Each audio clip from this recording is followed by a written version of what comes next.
Hi, Tiro here.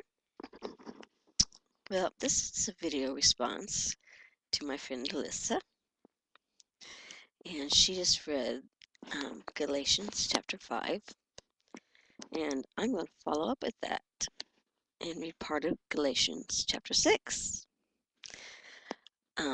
I love Galatians. It's a very, very good book, a no-nonsense book. Um, they just put it just like it is. Just you're not left wondering what is being said here. So I'm going to read the first 10 verses, I think, because there's enough there to make you really stop and think about some stuff. So here goes. Ooh, that light back there is really bright, isn't it? And you have to excuse me because I have a really bad cold.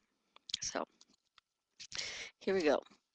It says, brothers, if someone is caught in sin, let's see if I can turn that camera around just a little bit so and it's caught in the light so much. If someone is caught in sin, you who are spiritual should restore him gently. No sword, he said gently. That doesn't mean like go and hack on him or, you know, do it gently. You can love the sinner but hate the sin. But watch yourself, or you also may be tempted. Carry each other's burdens, and in this way you will fulfill the laws of Christ. If anyone thinks he is something when he is nothing, he deceives himself. Each one should test his own actions. Then he can take pride in himself without comparing himself to somebody else, for each one should carry his own load. Anyone who receives instruction in the word must share all good things with his instructor. Do not be deceived. God cannot be mocked. A man reaps what he sows. The one who sows is pleased. The one who sows to please his sinful nature from the nature will reap destruction. The one who sows to please the Spirit from the Spirit will reap eternal life.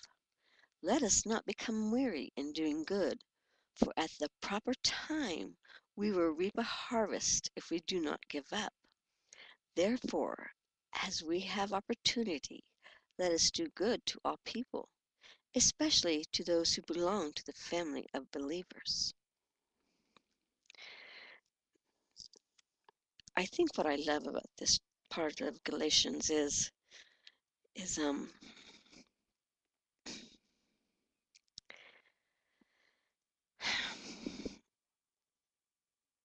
it talks about you reap what you sow.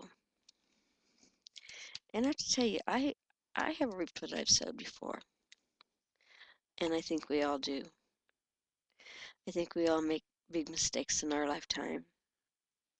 And if we don't make amends with whatever it is, whether it's with people or things, situations, then it does catch up with you. At least it has with me many times. I'm one who cannot let things go until I feel like they're worked out. Some people take that as they take offense at that, and they say, you just need to drop this, you just need to drop that. Well, I don't think that as a Christian I can drop it, because it says not to go to bed with something that's bothering you, and I can't do that. I have to have things worked out, and it has to be in God's timing. Sometimes you're ready to work things out, and sometimes you're not. And your mind and your spirit have to be together when you're ready to work things out. And you can't push somebody to work things out when you're not quite ready.